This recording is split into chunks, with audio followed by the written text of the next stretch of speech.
The pen hovered above the stack of papers, my hand trembling.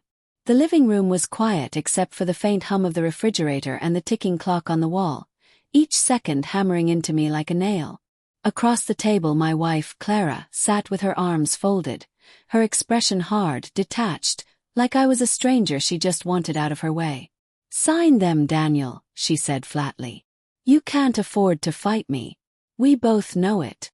Her words cut through me sharper than any blade. The woman I once held on cold nights, the woman I built this house for, was looking at me like I was just another obstacle in her life. Not her husband. Not her partner. Just a problem to be erased. The first cracks. Clara and I had been married for 12 years. When we first moved into this house, it wasn't much. A small, weathered place with peeling paint and creaky floors. But to me it was ours. I worked overtime shifts at the plant, saved every spare dollar, patched up the roof, repainted every room. Every nail I hammered, every wall I painted carried one thought. I'm building this life for us. But somewhere along the way, Clara stopped looking at me the same. First I blamed myself. Maybe I wasn't enough. Maybe I was too tired, too plain, too predictable. She stopped kissing me goodnight, started staying late at work, her phone glued to her hand with sudden secrecy. And then came the night I knew everything had changed. I'd gone to grab her phone from the counter. It was buzzing constantly, and I thought it might be important. That's when I saw the messages. The name on the screen, Evan. Boss. Last night was amazing. Can't stop thinking about you. We'll be free soon. He won't fight. My chest tightened. My hands shook so badly I almost dropped the phone. Free soon. He won't fight. That was me they were talking about. Me, the fool who had no idea his wife had already left him in her heart. The confrontation. I didn't scream. I didn't throw things. Instead, I confronted her that night, quietly, my voice shaking more than my hands. "I saw the texts, Clara. With Evan. How long?" She didn't deny it. She didn't even cry. She just stared at me with this cold expression that made me feel like I was the one who had done something wrong. "Does it matter? We're done, Daniel. I don't love you anymore." 12 years. Just gone like someone flipping a switch. I begged her at first. Asked her if we could work through it, if we could fix whatever was broken. She laughed. A bitter, hollow laugh I'll never forget. "You think patching up walls makes up for everything. You can't give me the life I want. Evan can. This house should be mine. You'll never be able to afford a lawyer, so just sign the papers." A house. That house wasn't just wood and concrete to me. It was my sweat, my blood, my memories.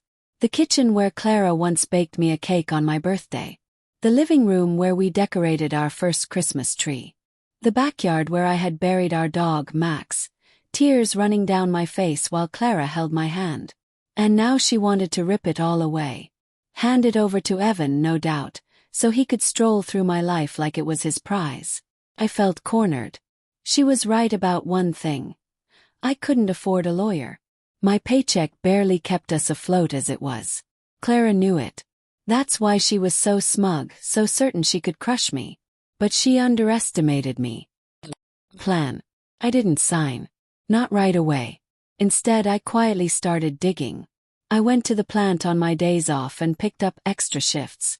Every hour I worked felt like another brick in a wall I was building. Not for her, but against her. I saved every penny. No nights out, no new clothes, nothing unnecessary. Just money piling up slowly in a separate account she didn't know about. At the same time, I started gathering evidence. Copies of her messages, bank statements that showed dinners charged to our joint account, receipts for hotel stays she couldn't explain. Every piece of paper was a small weapon, something I could arm myself with when the time came. Months passed. Clara grew more impatient, more irritated that I hadn't folded. "Why are you dragging this out?" she snapped one night. "You're only embarrassing yourself." But I stayed calm, biting back the anger burning in my chest. "I just need time," I told her. Inside I was planning. The breaking point.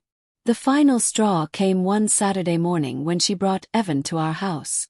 I came back from a night shift and saw his car in the driveway. My stomach turned to stone.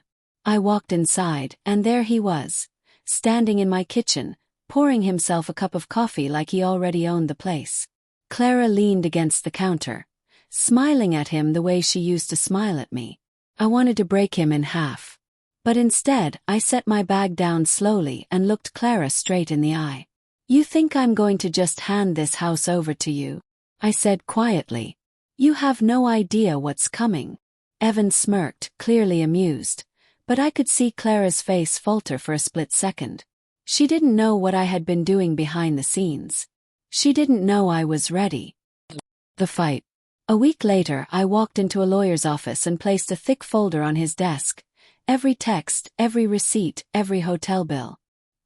His eyebrows shot up as he flipped through the pages. "You've got a strong case here," he said. "And with her infidelity documented this clearly, we can fight for the house. We can even go after spousal support in your favor." For the first time in months, I felt the weight on my chest lift. I wasn't powerless. I wasn't trapped. I had been building something far stronger than Clara realized.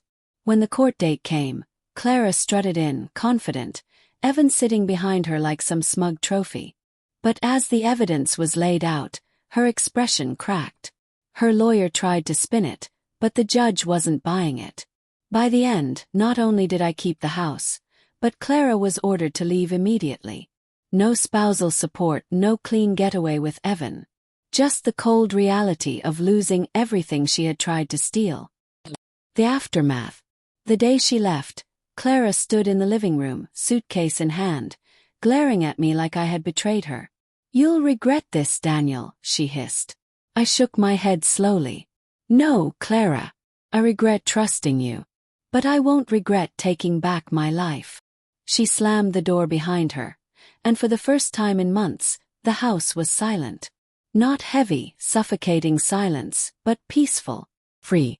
I walked through each room, touching the walls, the furniture, everything I had fought for. It wasn't just a house anymore. It was proof. Proof that I wasn't as weak as she thought. Proof that I could stand, even when the person I loved most tried to break me. A new beginning. It's been over a year since Clara left.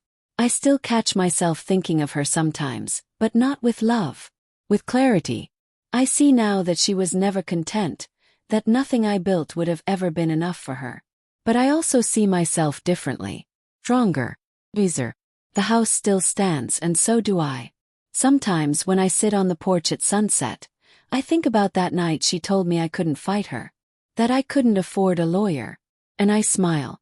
'Cause I did fight. And I won.